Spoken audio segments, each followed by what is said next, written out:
আমার এবং বাবার যুগের তফাৎ হলো এই, বাবার যুগের নৈতিকতা আমার যুগে নেই।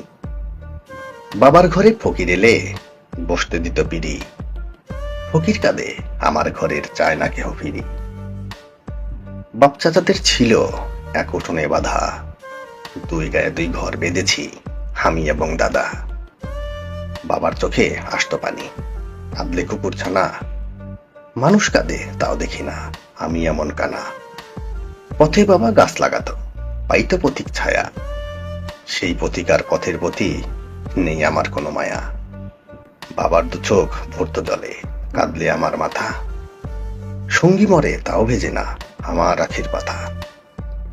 বাবার কোলে মাথা রেখে মরল আমার দাদা, পিতা মাতার নেই না খবর আমি এমন গাধা।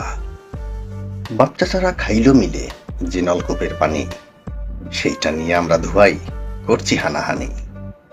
আগের মানুষ মূর্খ হলেও মানুষ ছিল ভালো, লেখাপড়া থাকলেও আমার মনটা অনেক কালো। আগের মানুষ গরিব হলেও ভালো ছিল স্বভাব, লোকের এখন টাকা আছে, নৈতিকতার অভাব।